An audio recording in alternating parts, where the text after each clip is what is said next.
Hey guys, welcome to another podcast episode. It is fuck me. Hey guys, welcome to Ikigai podcast. This is episode 13. I totally forgot how to intro this. Hopefully it's the same as always. Get some consistency in there for once. But I am here with Hey, it's me, Brian. And it's me on. How are you guys? woohoo, and It's been a week, dude. Oh boy. it's not been a week. It's been a month. Oh shoot, yeah, for you guys. But for me, definitely, it's been quite a week. Yeah, Hmm. Busy week. busy, So, busy. how's everything with school for you guys? So at the moment.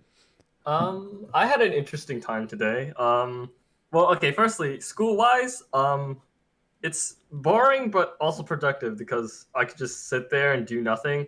I don't have to read anything because you could just because what's it? My assignments are really like, oh, just do at least 5 of these and there are like 16 things to do. So, Oh, I see. it's really Um, nice. But like what's it? Along with that, though, I recently at least held an unofficial kendo club meeting. So it was canceled officially today, so we weren't able to use like the equipment. not the equipment and the room that we usually go in Oh, because we need safety officers, which yeah, is yeah. an annoying conundrum. But we could, there's a loophole in which we could just not use the facilities and still have a meeting.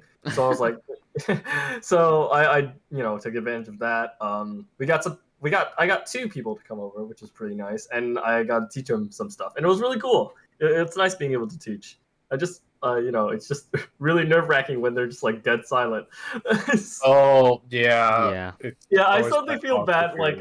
period. That's the part I realized. Oh shit, maybe it do feel bad when like students don't laugh at you, or like when you're trying to be humorous, or like what's it, where they just don't have anything to say. I'm like, oh okay, well, What am time to I supposed to improvise do more. now? You just have to keep digging the hole of improvisation, and eventually you get somewhere. But yeah, that was nice. What about you guys?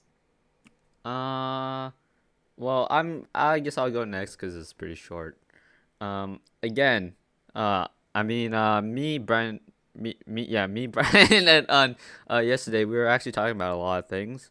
Unfortunately, Mhm. it wasn't we didn't record it, so shame. But Mhm. I talked about how there's this girl in my photography class, that I sit next to, and she was reading a book from Murakami. Yeah, that's Yeah, Haruki Murakami. and I was just so surprised by that because you don't see that, and that's not in our school library, I don't think. Hmm. Yeah, And no, and so I was just definitely. like, Jesus Christ, this girl is cracked out of her mind reading something like that. True. Because it's just because you take that step to go buy that book and read it, and I think that's cool, especially like something that's not westernized or not. That's so bad. Something that's not Western written. And I think Mm-hmm. that's interesting because again, we talked about actually we didn't talk about this ever in this podcast. Mm-hmm. How we actually enjoy a lot of Eastern writings because it's a lot different from Western writing. Mm, But yeah. yeah, so that was that, and then she also switched to read Nichijou, which is just like okay, you're not reading Attack on Titan, you're not reading Tokyo Ghoul, you're not reading My Hero, you're reading fucking Nichijou. That's fucking insane, by the way. Kind of goated, not gonna lie. True. But I Nichijou was is like one of those yeah, like you just gotta watch it. It's just you cannot explain it that well. it's an enigma. I feel like. It's an enigma of an anime. But yeah, I really wanted to like say something, but I was too much of a pussy, coming back again with my shyness. Um, Yeah. but yeah, I was surprised because usually underclassmen don't usually be like that. You know what I Oh, mean? definitely not. Or Yeah, I don't that's expect a that from my underclassmen. yeah. It's a rare treat to have because I think when people what I found I think, which is I guess a bit of a hot take, I guess in some areas, which I don't like Mhm. doing, but when people go out of their way to like be special, right? Like this is a lot like Hibike too, Oh right? my god, I was With about to Raine. say. Yeah, like when people go out of their way to be special, it really kind of shows either their resolve to be talented or just their you know their desire to have that talent and stuff like that, you know? Right. So like that's a really rare thing to see, I feel like, because I mean talent is subjective, right? Like a lot of people are talented and don't have to do that. But I don't know, when you really put yourself out there and try to be like, you know what? Even in the littlest ways, I want to be a little bit different from everyone, or I want to do something new or something. I think that's a real mark of, I guess, not only talent but also like you resolving yourself to, you know, do stuff, I guess, which is I think it's a really interesting thing. It's something anime definitely goes into, you know? Right. Yeah, it's very interesting. Yeah, definitely. But It's also the fact, yeah, like going back to the whole Murakami thing. So it's just like in Eastern like writing, the the name Murakami is so wide and so famous, you know? mm, But it's like the moment you go into like and like the whole of literature, aka a lot of European and American writing and stuff like that, it's like you don't get a lot of what's it? You don't get a lot of those Eastern works, which Mhm. is which makes sense because it's not English technically, but the fact that it's like literature and stuff like that, it's Right. like it's something to make note of, and it's kind of a shame that people don't get to read those because they are genuinely very different from books that you would read in school, I think. But yeah. definitely, we spoke on like when we were speaking about it. I brought up that I have two of them. One is by Yuko Tsushima, and the other one by Yoko Ogawa. Mm-hmm. Thinking these are taking me months to get through them, which feels weird because usually I get through books very quickly. And I think what we spoke about was that it feels a lot like it feels like there's so much to tackle in like a single page, and Definitely. also that the feeling of reading a Western novel versus an Eastern novel is so different. I don't know what it is. I can't put my finger on it. Maybe one of you guys can kind of explain it, but it's just the feeling that you get when you read it. It feels so much more, for lack of a better word at the moment, existential. Yeah, Yeah. I don't know. I don't know. for It's just like Asian works in this case, right?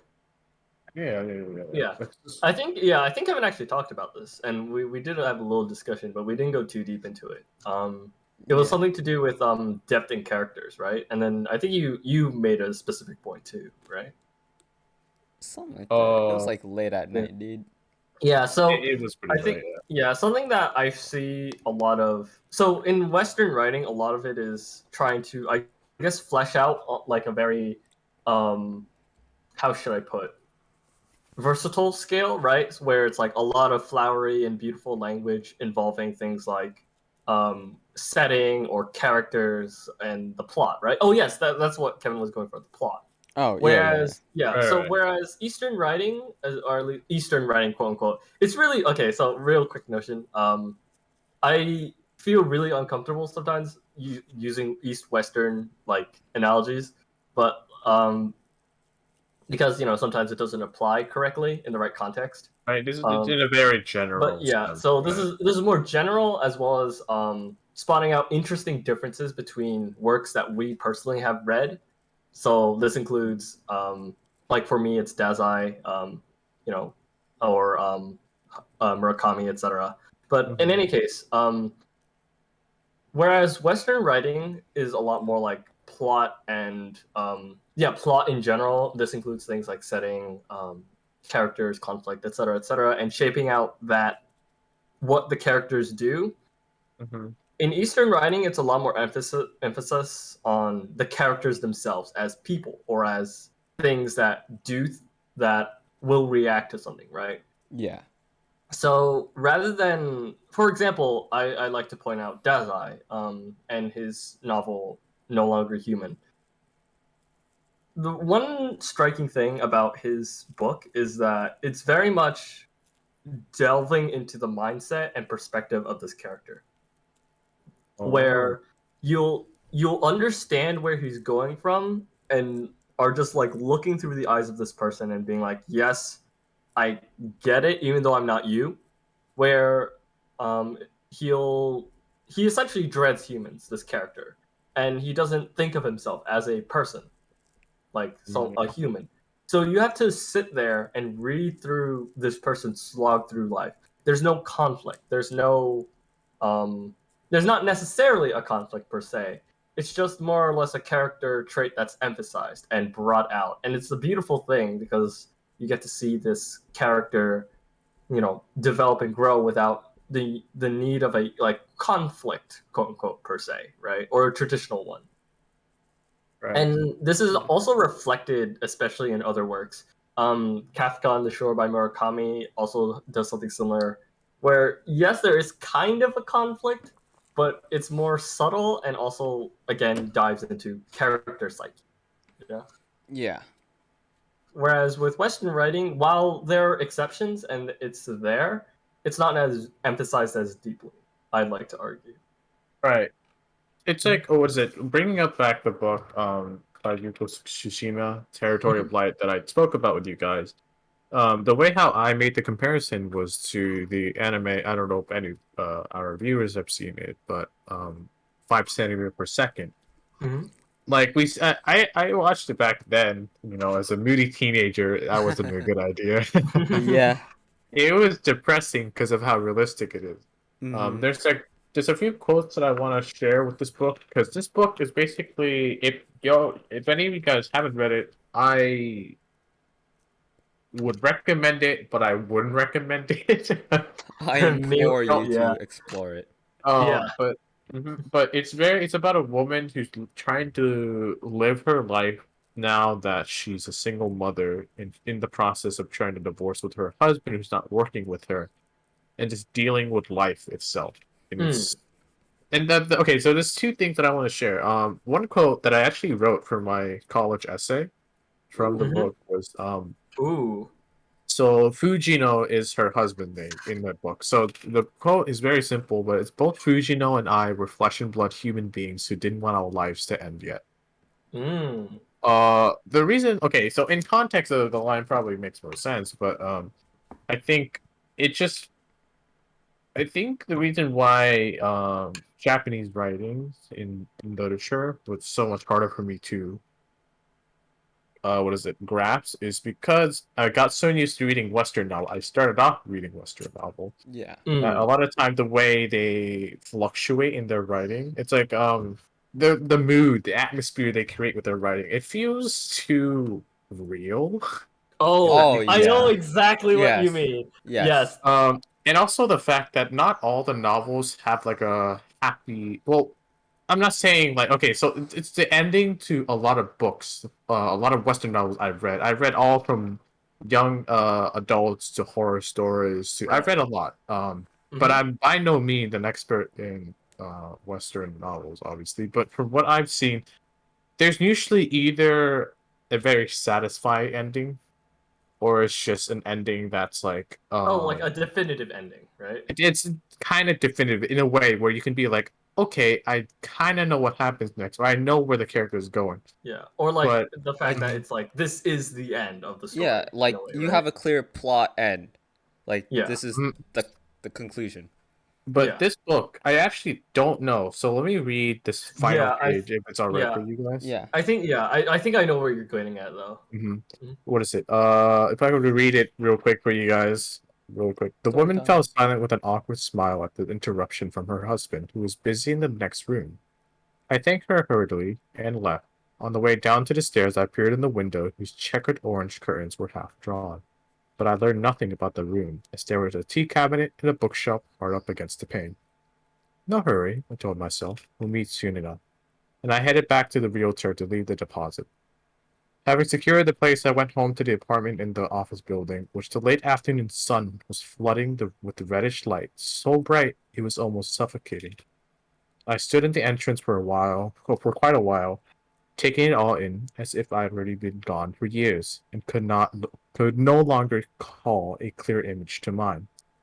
It was a calm scene. Everything in it was still. When the evening sun was gone and the room lay in blue shadow, as it was time to collect my daughter from the neighbor's house where she was playing, once again I left the fourth floor apartment and descended to the street. And that was the end. And I was like, what? Wow. I was like, Yeah. what? What's it? Wait, like, what's gonna happen next? Like, it's Yeah. just. Oh It's just man. real. Mm-hmm. Yeah, it felt like I was just, what is it? I just got a ticket into someone's life to watch it, and then it was that like I ran out of time and it just cut off. Yeah. Yeah. No, a lot of Japanese novels employ that actually, which is very interesting. And I will say, what's interesting is, of course, this is not just the Japanese author, it's or I guess yeah, in this case, Japanese authors themselves, but also the translator, right? Yeah, And I think that's also an important thing to note really quick 100%. because Right, that. that's definitely a localization thing. Mhm. But yeah, there's a lot of it's interesting because whenever I read a lot of Japanese novels and stuff like that, there's a lot of like mystic aspect to it, as well as like you could see like writing styles that are just so wildly different.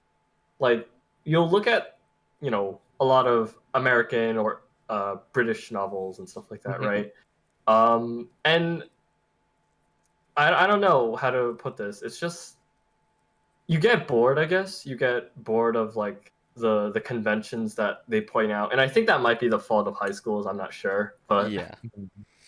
the moment I looked into um like Japanese novels or even Chinese novels and stuff like that, I was like blown away because it was just so new. It's so different and it's so cool to see how you can manipulate the the art of language.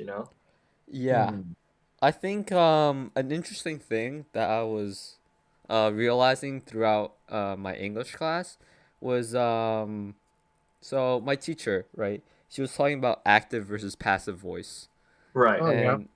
And she was like saying how like active voice is a lot more concise, more clear, right? And it gets to the point way easier, right?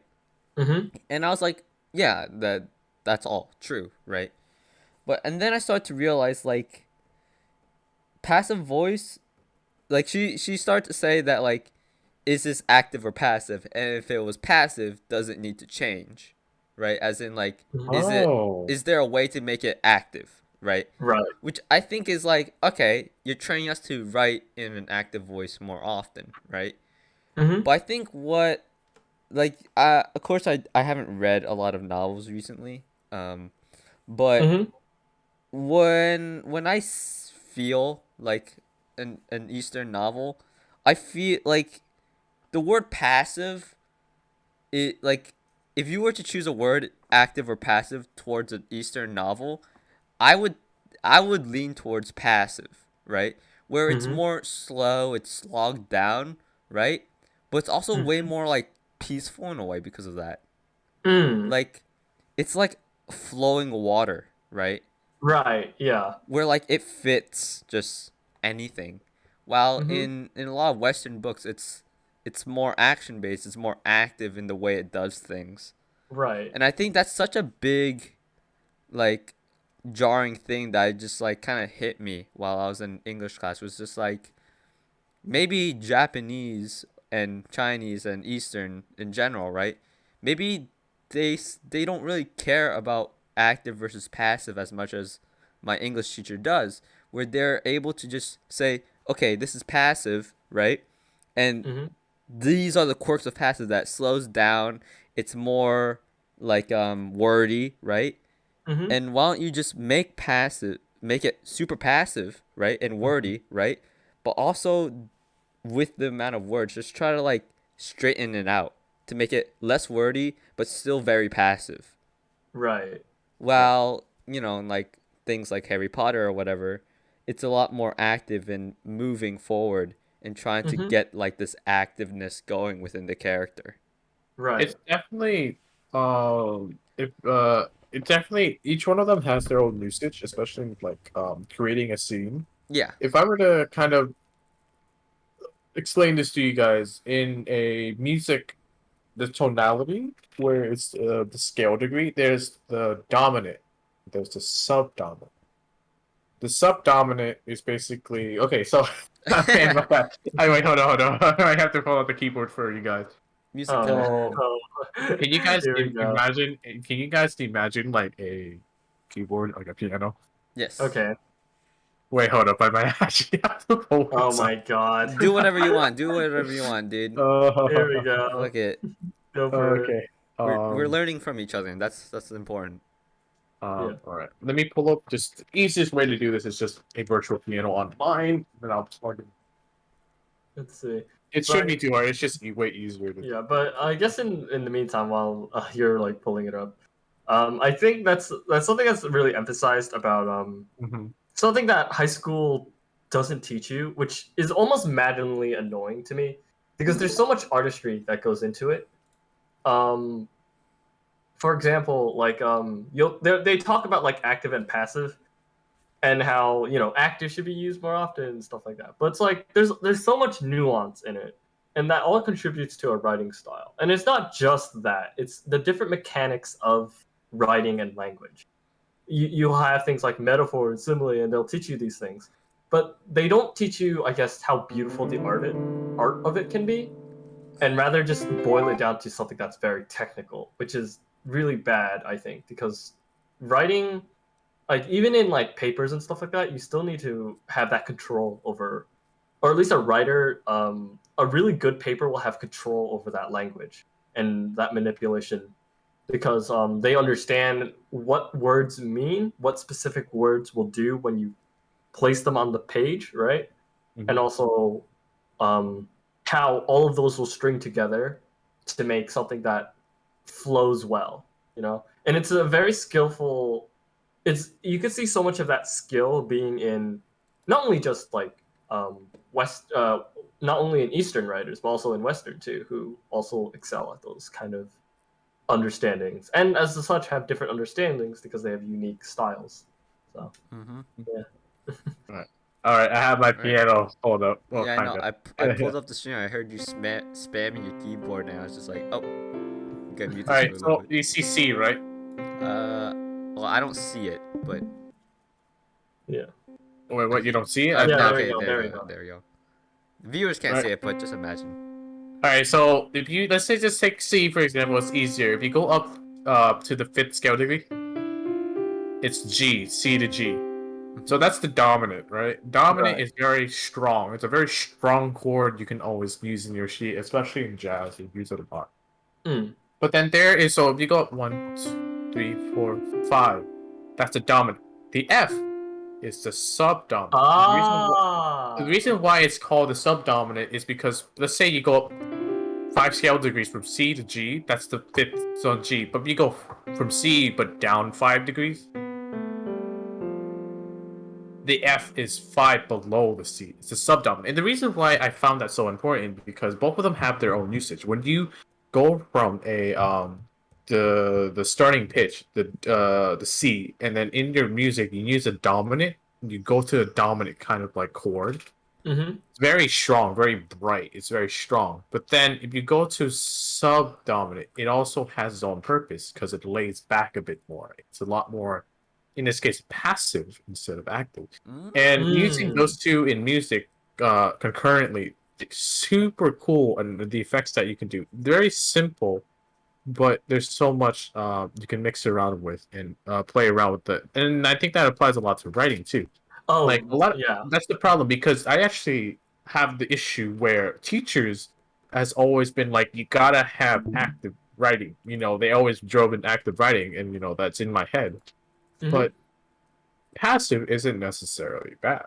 It's Right. just point to it. And I just wish that they kind of went into it more. Like where Kevin was talking about his teacher, where it's like, oh, is this passive active?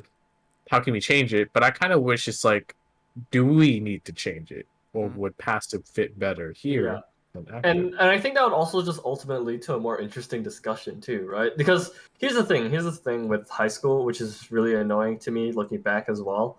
They teach you, but they don't give you the opportunity to learn, if that makes sense, right? Yeah. And which is very different in college, where like professors will literally like say a concept, right? And then say, what do you guys think about it? If we were to put it in certain contexts, what do you guys think about it, right? Yeah. So it's like it'd be interesting to be like, yo, active passive voice, right? How can we change it and if it needs to be changed, right? What Mm-hmm. what do you guys think are the contexts that leads up to that point, right? Yeah. Definitely. And what certain areas would this sentence in this case versus this sentence in this case be, you know, more engaging or have a more profound effect, et cetera, right? And that's something that I think should be taught because that's an interesting thing about writing. Writing is not a doesn't have to be technical. It could be an art, and especially for writers, it's kind of despairing to almost be sitting here knowing that it's an art, but not being shown that it's an art, right? See, Yes. Yes. technicality always comes first. You need to learn the rules before Mm. Yes, you of can course, of start course. messing around with them. It's Mhm. like there's only so much you can go towards technicality. Technicality is always impressive. It's hard Mhm. to get it right and get it perfect. But at the same time, you don't have to be so technical in writing. Like if okay, scholarly journals, I know the purpose of them is to inform an academic audience, obviously. Okay. Yeah. Mhm. But whenever I read it, it's not meant for me, obviously. But whenever I read it, I know people who write like this for general audience, and I'm like, Mhm. man, stop using big Yeah. words. I can't. Well, Yeah. Yeah. here's the thing as well though, even with scholarly papers, because what's it? They still have a decent mastery over that language because they're doing it Yeah, to yeah. a specific audience, and it's like it's just a shame that a lot of people don't, both readers and writer and some writers, I should say, don't understand the amount of effort it goes through just to have something that's either show off the natural ability, I guess, that you've Mhm. just obtained over years of experience, or the specific decisions when you're penning something, right? Right. Because usually peer-reviewed articles are kind of it's very well written. It's just Mhm. how what point I was trying to make out of it is that Mhm. a lot of times people who well they think about it obviously, but it's like they write big words for the sake of having big words instead of for the purpose of Yeah, Yeah. right. Yeah. Yeah. Mhm. Yeah. like to sound Yeah. well to make the paper sound more well okay this sounds weird but to make the paper sound more important than it is. Yeah, right. No, of course. Yeah, Yeah. I And get what you to be mean. honest, I don't blame them because in college you gotta meet the word count. You gotta do what you gotta do. True. I mean, it's also something that's unfortunately also passed down from I want to say lackluster schooling of writing, right? Especially in like elementary, middle school, high school, because like in creative writing class, right? Kevin will also back me up on this place. In places like creative writing, they'll teach you to go into a lot of detail, which is yes, but it needs to be understood in the right context, right, Kevin? Yes. Yes. Yes. 100%. So what teachers will sometimes do is just say, "Oh, you need to go for the senses, or like you need more color here, or you need to tell me how hard the table is." And I'm just like, Yeah, but some Okay. of no. those details aren't necessary though if you don't need them, right? Because You're kind of filling a lot of fluff. It's a lot yeah, of fluff. exactly. Yes. But, It's yeah. unnecessary. It destroys the pacing sometimes if you do it under the wrong context, Right. and it can sometimes distort your how you should think about writing and be more like have established rules and principles, which is not a thing that you should have in writing. Writing is meant to like any art, it should break away from convention. It should Hmm. be constantly evolving to Innovated. to innovate to as a medium of displaying story. It should encourage writers to you know have a way to express themselves in their unique vision, and ultimately it changes the way we speak to each other and how we can communicate. And in this case, it could be either more fun, it could be more effective in how we communicate, and it's just so important that writing can be a basis for that and understanding. And of course, Hmm. I should really mark out art in general does this too. Yes. Yes. Yes. hmm the same well, similar things I could say for writing can be said for art, like drawing art or like music or sculpting anything, right? I think it's the Oh. whole idea of art is that it evolves, and while there are principles that you can follow, there are areas in which those principles have exceptions or can break away, you know? Yeah. You know what would be interesting? What's that? Like of course I'm like listening to you guys talk, right? But Hmm. the more we go into like the deep centers of writing, we should really have an English teacher on this podcast. Oh yeah, I that would really be a Yo, because wait, who would be? my I don't. creative I writing actually, teacher. actually no. I don't. I think they will be more willing to join this podcast once we're not a student of one Yes, anymore, yes, or one of us that's is like Yeah, involved. probably. yeah, because here's the thing, right? And I think that a lot of English teachers, or the ones that I have currently, are actually really passionate Yes, about of course. Yeah. the English language. And obviously, there's a lot of people that don't really care because of how the system has been Yeah. created, right? Yeah, right. I definitely don't blame the teachers at all. It's just the curriculum Mm-hmm. that is either set up for them or maybe something that they're trying to like make up for when they're making that curriculum. Yeah. Mm. And I think what's interesting, right, is that when they have the ability to go and talk in depth like we are, what are their opinions? Are they the same as ours? Are they different? Are they the Yeah. same as what they teach? And I think that's Yeah. very interesting and very important because that can revolutionize a single class in itself, Oh, right? definitely. Yeah. Because there are obviously people who hate English, right? But Mhm. I think once you understand that English class is not solely about the language. It's about how we shape it in the way we Yeah. write and in the way Right. we read things. And then Hmm. we comprehend that. And that's the point of English class. I think that some people forget, even myself, is that we're trying to comprehend these works because there's reasons behind these works and we as people we need to understand them so that later down the line when we read something we understand what they mean and we know that there's something worth behind that work. Yeah. Mm. Right.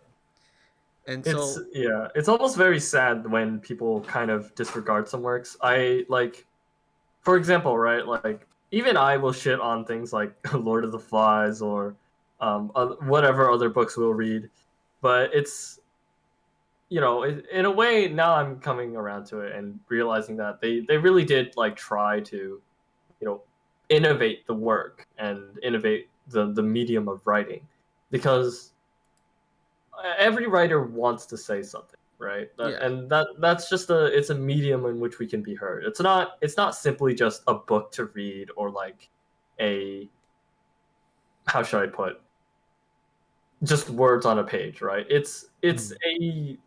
a one-to-one way for a writer, an author or a screenwriter, whoever, right? A poet even to engage with a community of people or engage with an audience to get a point across or sometimes just to connect with them.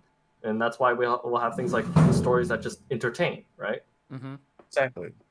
Which is, that in itself has meaning because, you know, they want to convey something that's fun and it tells something about the world as a result, right? Yeah.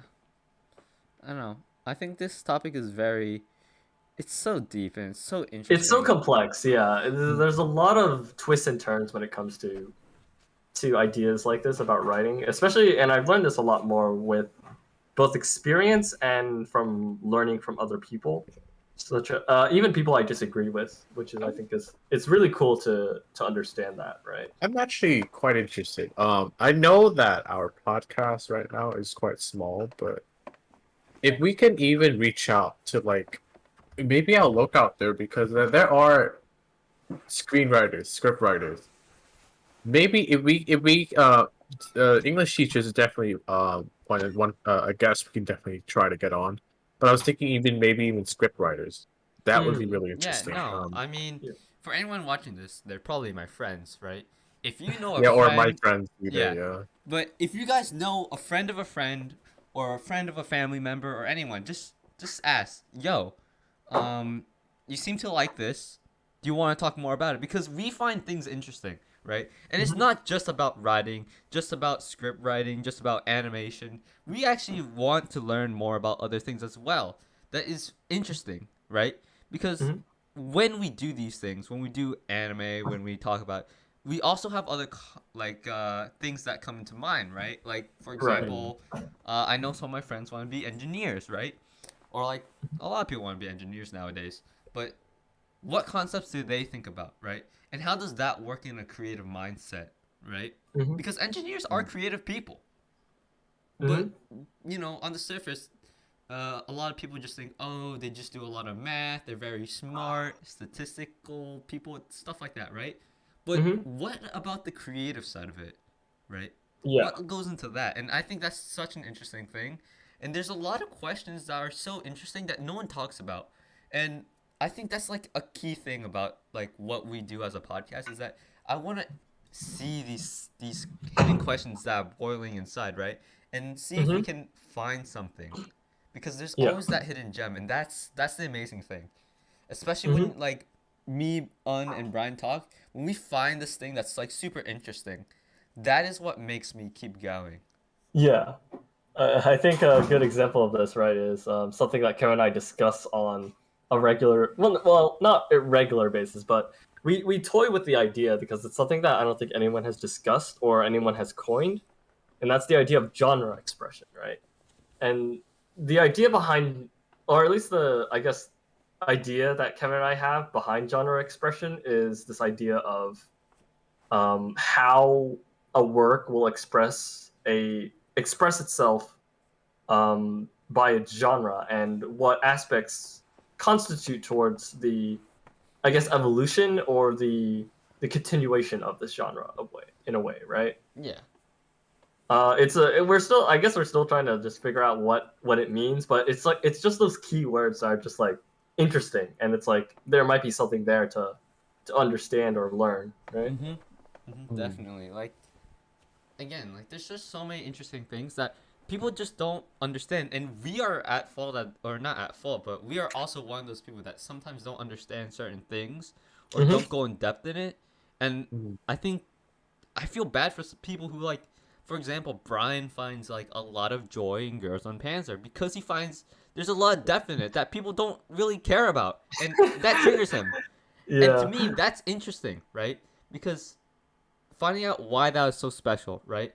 And Mm-hmm. seeing people struggle to share that to people that want to know is Mm-hmm. very saddening, right? Yeah. Because Right. especially it's unlucky for people who only have themselves to talk Yeah. about that. And Right. and that's like super sad, you know? Yeah. And it's even like I would even extend this to like, so there's this guy, H Bomber guy. I talk about him a lot because he does some really inspiring things. One of those things what he does is talk about, anti-vaxxers, flat earthers, et cetera, right? And he tries to not only, I guess, dispel some of those points that they're trying to make, but also try to understand where they're coming from, so that he could understand what Right. what built this context, and be like, even though you are wrong, your opinions are still valid, right? It's There's always nothing yeah. wrong with, yeah. There's not only nothing wrong with being wrong. There's nothing wrong with still believing it, because there are other people who believe certain things and they get dispelled almost too quickly, And it's a good It's idea to just like sit down and be not yeah. and be, I guess, civil. Not, nah, civil's not the right word. And try to actually understand people's point, not be like, yeah, I agree with you, but no, actually like sympathize for them, right? Like, I think, like, I see where you're coming from with this, even though I have my own set of beliefs. I can see where this is all building up to, why you think this way, and you know and I'm fine with that. There's absolutely nothing wrong with that. You shouldn't be antagonized for having a different opinion, I mean, unless it's like super bad. Like, oh well, yeah, but yeah, it's always the whole first step towards like actually yeah. I think finding the it's middle ground. You always find the middle ground first before you start expanding outward. Because finding the yeah, middle right, ground is where you kind of establish that bridge instead of burning it from the start, where you're like, "Dang, that's right, dumb," or just yeah, being ignorant and just footing them off like that's a dumb opinion. yeah. Um, So yeah, exactly, right. Like, so Kevin talked about my obsession over Girls and Panzer, and I was definitely upset when people shit on the show or like talk about it. But it's like I've come to realize that their opinions are fine, and I have opinions too that are okay. It's just that it's, how should I put? It's a shame that no one really goes into why, and it's something I definitely want to explore myself because again, I don't want to be mad at these people. I don't want to say they're all stupid. That's a horrible thing to think, I think, right? Like Mhm. I may disagree with them. That does not give me the right to say that they're all stupid though, Mhm. that in itself is stupid. So it's like it's nice to just actually sit down and be like, what are they thinking that I'm not, and why do they think this way and I do, and I don't, right? Because then that leads to a greater worldview of how people interact with each other, how language is shaped, right? And Yeah. also, I don't know, just how people think and being able to tolerate um, all people, Mm, definitely. Yeah. it instead of seeing this conversation as something that's dumb and pointless, it's something that's enlightening and allows you to know more, rather than just dismiss whatever, right? Mhm. Yeah. Especially as like an artist. Well, an artist. It's weird just call me an artist because it doesn't feel like it, but it's like writing is an art. So I'm just gonna call myself as a writer, I should say. Okay, fucking hell. as a as a writer, it's very important for me to absorb things. In my opinion, some people don't have to share this at all, but in my opinion, I think it's important for writers to have a lot of knowledge and um, a lot of the ability to expand that knowledge, because then you can inherently use that in your own writing whenever it's an interesting premise or a new understanding of the world around you, or just understanding how you want to think and how you want other people to think about your work in a way, right? Yeah. Like not in like a conspiratorial, oh, I want you to think like me, but like genuinely being like, well, if I think this way, it'd be interesting to see how you guys think of how I think, it's a complex deep rabbit hole, and but I think it's something that is an incredibly fascinating and almost beautiful thing, because it also allows people to gain a better understanding of the world, and with a better understanding you could start to solve problems. Yeah. I'm pretty dude, I've been using Alan Watts a lot, right? Oh yeah, For yeah. quotes. Ooh. And I like the way how he says things. In his The Dream of Life Yes. song, lyric, whatever.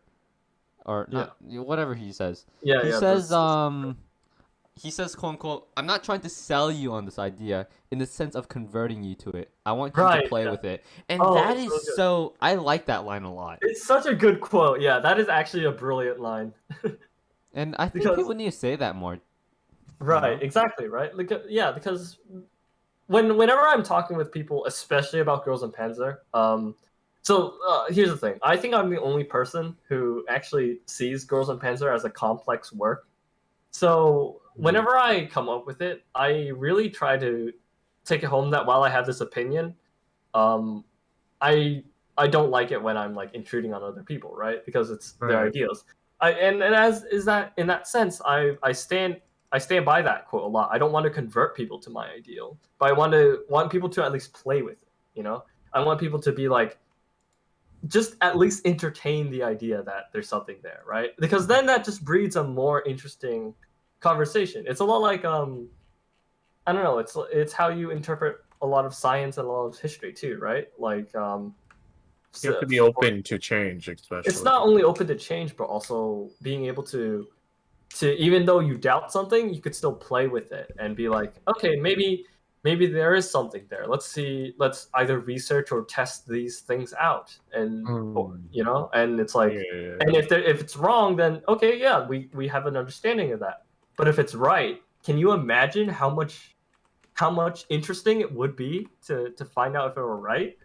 You Mm-hmm. know, it would just break convention. It breaks, you know, it's new ground to find an understanding of the world, and it's super interesting, and it's something that is both a reflection of art too, where you too can break ground and break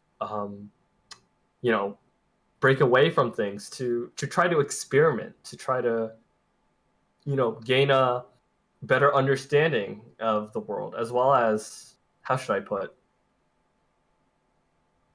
I feel like I will say I do feel like I'm harping on the same points, but I mean, we do that every podcast. yeah, that's true. Anyone that listens through all the way, I'm just like, There's dang, no all way.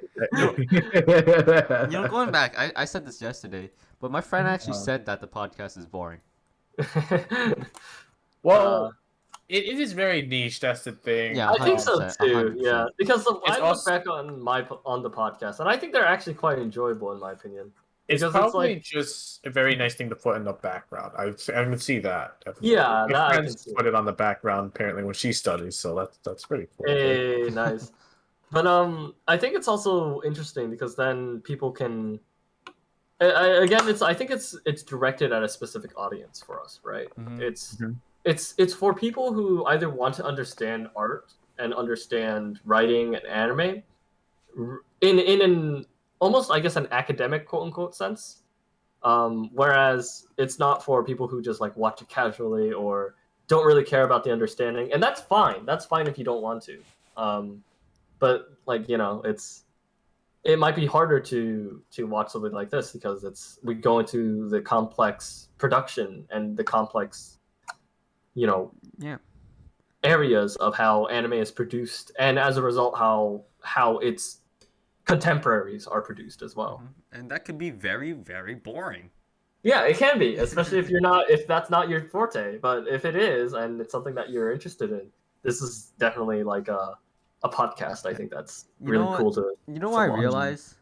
Mhm. This podcast isn't a podcast, but just a long string of episodes that are training people who actually watch it all the way through every time and actually focus on it. It's like a job hunt, It's like Yeah. by the end of 20 episodes, you're gonna want to join. Yeah. Please join. Please, man. We're working on a big project. Would like someone to help us. Smile. Dude, honestly, okay, don't pitch it that way. It sounds like we're like a black company, dude. Don't worry about it. Don't worry about it. You won't get paid. Good insurance, just no overtime. Yeah. Don't worry. You don't really work here. We just do whatever we want. And Yeah. just call it a company. Oh shoot! Also, just to clarify, I don't know if everyone knows the term "black company," but I was about to say, like, yeah. Okay. Yeah, explain. To clarify, black company does not mean black-owned company. Support black-owned business, obviously. Black company is a phrase that's a lot of times I don't hear it used over here. It's used in Japan a lot, or in the East, right? A lot. It refers to basically a company that takes advantage of its workers. They say, "Oh yeah, you get all this benefit," but really you're getting paid like jack shit. And You're getting paid Yeah. to do. yeah, that's the thing. And then you just have to stick with the company. You feel like you can't leave. That's what a black company. It's just in case anyone misunderstood. Yeah, but our Yeah. audience can understand, right? We have such an understanding audience. Dude, don't worry. Our audience are just doing homework while we're just talking, so they probably don't even know what we just said. I just don't want to risk it, dude. Twitter's Yeah, I know. Obviously. 100%, dude. Just a joke. But Wait, not even a joke. It's just no. clarification. I meant what we were saying. Yeah. Oh yeah. What the fuck is happening, guys? Oh Where my did god, we we're go? falling apart. No. No, we're over. Ikigai Studios closed down. Oh, even before we even started, man. Oh man.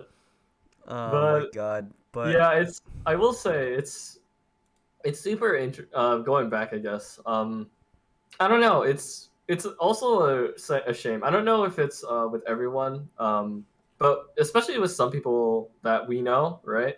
It can be very difficult to sometimes, I don't know, view the same media and consume the same media, and because I think we just have a different understanding of it, right? But it's not. How should I put it? It's very hard to say, right? Without sounding too pissed, because I don't want to sound pissed. I want to sound like Yeah. I'm trying to understand things, or just note on something that I find interesting. So okay, so real quick context. I have a friend who recently expressed that she wanted to watch Girls on Panzer, which is awesome because it's a show I love. It's a show Yahoo! yeah, it's a show that I've analyzed in depth. That and again, it's a show that a lot of people don't see the value in. But she took it a step further, where she wanted to watch some of the things I watched before that led me up to that point to how I understand Girls on Panzer, Oh. and that's amazing to me because so like I'll point to things like H Bomber guy, right? Again, he goes into media and how he understands it and how he analyzes it and how he pulls significance from it whenever or not it was disappointing or positive or something or whatever, right? He gains an understanding out of it, and that's how I see a lot of my media too. And I got inspired by that to also do some Goes of Panzer analysis. So she sat down and said like, yeah, I wanna watch those and understand in that way too, which is both very interesting but also very it's something that makes me elated to see, because it's not a lot of people do that. I don't think not a lot of people will try to view the media that you consume the same way, right? Especially because you don't want to, especially for you, I think, at least for me, I should say, I don't want to like taint their viewpoints on a show or something, right? Like you don't want to manipulate them into like thinking something else, right? You Yeah. just want them to watch it and have fun with it, or and maybe they'll see something from it, something that's they can naturally come to understand. Self-discovery. Right, but because it's also like almost spoilery if you do, right? You kind of spoil the fun out of it if you say that. I think. Yeah. So I don't know. That could just be me. But when she said that, I was like super surprised because it's not something that a lot of people do, especially with friends who have watched Girls and Panzer, have done or have told me, because I don't know. I'll tell a lot of my friends, especially in college, that yeah, Girls and Panzer has a lot of meaning, and they watch Girls and Panzer already, and they'll just say, oh yeah, that's actually cool that you think that way. I'm just gonna consider it a meme and whatever, be done with my day. And it's like that's okay, but it's like it's almost a little sad, right? Because you don't take that step to try to understand someone, I guess, try to understand where they're coming from. And I don't want to sound too preachy, and I don't want to sound too like I'm trying to call for help or whatever. But it's like it's just I don't know, something that's I don't. It's a thing that I wish people would do more often. Uh, because it then lends itself to be able to I don't know, like I said before, understand people and then get a step closer to finding that middle ground and you know actually tolerate each other and be nice to each other and not be pieces of shit. you know because I think that's misunderstanding things ultimately leads to bad concepts, right? Like we look at history and we look at certain groups and things like racism, fascism, neo-Nazism will come up as a result of misunderstanding things, right? And that's like super sad to think about, and it's like so I don't know. I might have gone too deep at that point. That So, would No, wrap I a whole mean, I window. think it's perfectly fine. But yeah. Like, Yeah. maybe in another episode we can go even deeper, mhm. but not this one, Wrap up Yeah. the unfortunately. podcast. My There's favorite. so many things we can go deeper into. Yeah, I, definitely. I just hope that, I mean, to be honest, I'll be real with you. I don't care too much about being well known, but the one good thing about being well known is that we might have the possibility of getting people we've always looked up to on our podcast. Oh, Yes, that's true. sir. Very true. Or we could just So, ask. You never know. no, that's the Yeah. thing. That's we can always email them. Imagine just said yes. Fuck it, Like, what dude. the? Let's do that tonight. I don't think it'll be successful because we do need to build a reputation. That's how a lot of I think YouTubers talk to each other, right? When they're Yeah. meeting each other for the first time. From what I gather, right, Kevin? yeah, Like yeah. they'll literally say, "Look, this is how many subscribers I have. Come on." But can I fuck it, join? dude. We Yeah. ain't about that life. Yeah, that's true. That's true. We We could still fucking try do to whatever do we it. fucking It'd be want. interesting. Hell yeah. It's also interesting how small the world is. I remember I was looking back on a few of my flash drives and looking at some old videos, and I'm just like, holy shit! And some of those are like recordings of people, and like not of people, but of like people I've met. Like what's it? There was like this pair of famous voice actors. I forget their name, which is really bad of me because Is it the husband and wife? yeah, there was it. One of them voices Ben 10, and Oh. yeah. So it's like I got to like an opportunity to meet them and talk to them, and that's crazy. And then it's like I'm also like have this opportunity to meet with so many other people from like in my school even who are like go crazy in like what they do. One of my one of my professors, one of my my major advisor, I should say, is working on like a research project right now for like film, I think, and it's like that's crazy to me. Tell him to get on. Help us write a research project. Radical. I don't know him that well. Yeah. He's just my major advisor, but it's Mm. like, and then it's like I'll have these teachers who like just do absolutely insane things. Like I was taught under this Asian American activist professor. He's a really cool guy, and he's like, and I think I might have mentioned it before, but he explains that he teaches because he's essentially trying to get revenge, for like for racism essentially against Asian Americans and discrimination against Asian Americans, and that's like that's incredible, that someone does that. So again, it's just really cool to see in Thunder, to meet new people, to learn more about new people, and hopefully one day to get them on this podcast. Yeah. We can hope. We can hope. They'll be Yeah. pogging, dude. Yeah, It's the best podcast in the nation. it's the best. It's like one of the best podcasts in like New Zealand, isn't it? No, it's best Or- anime or- podcast. Yeah, best anime podcast. Yeah. Okay, We're number 14, so we take what we can get. We take what we can get, we'll baby. take the wins. We'll take the win. We take the wins wherever we go. Yeah, true. Holy crap, dude. Honestly, yeah. go But ahead. this has been a nice finisher to this week. It's been a rough week, but it's glad to just sit down, discuss this with you guys. Yeah, definitely. It's I wouldn't say it's been rough, but it has been annoying to say the very least. Like, just a lot of things have been piling up. Not piling up, but like stacking on, I guess is a better word.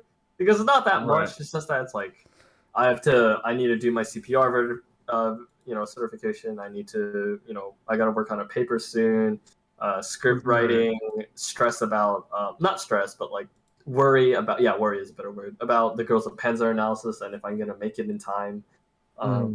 It's all those things pile up. But it's nice to sit down and have a conversation with friends, Yeah, definitely. Yeah. And I wish that everyone out here listening to us right now, they're doing well. Take care of yourself. Oh yeah, definitely. Winter is it's fall right now, but it's getting colder for us above the equator line. Yep. So What do you mean we're below? yeah. I mean, wait, what? Fuck. What the? Hold on, what the? Where are sure we? Okay, they have the entire like half of the world, I guess, where we are. How can you do that? Well, no, they don't because we also speak English, so there's only like maybe like 3 places they know. Yeah, and if they track down our time zone, then we're doomed. I mean, not only that, we've been speaking in a certain accent that isn't British, so it's like. What you mean, man? Mate, you better be bloody fucking lying. We're always speaking American, right? No, we're actually Japanese. We live in Japan. Yeah, true that. We're just very fluent in English. Don't worry, I live in Ohio, Australia, Ohio upside down. Well, it's konbanwa at the moment, but Konbanwa. What do you mean? No, Wait, no. What do you mean? people don't know what time it is right now. What the fuck are you What do going you on mean? about? What do you mean? What do you mean? They should know that we're in like Western time in California, right next to Hawaii. Medic's still alive. Where? What the fuck are we saying? What Holy is shit! this tangent? What is Alright, this guys. tangent? Anyway, it's been a great Oh my podcast. God. Thank you for listening. Reason for being, that is the definition of Ikigai. I don't know why I did it backward, but our reason for being is for this channel and to grow it. And I'm glad you guys are listening here. Your reason for being is for some reason listening to us rant about something and then quickly fall apart at the end. Okay. But it's all good. I hope you guys are doing well. I'm on and I'm signing off. I'm Brian. I'm signing out. I'm Kevin. I'm signing out. And if you have anyone that wants to be on the podcast, please invite them. Bye, Alright. everybody. Take care, y'all. Bye.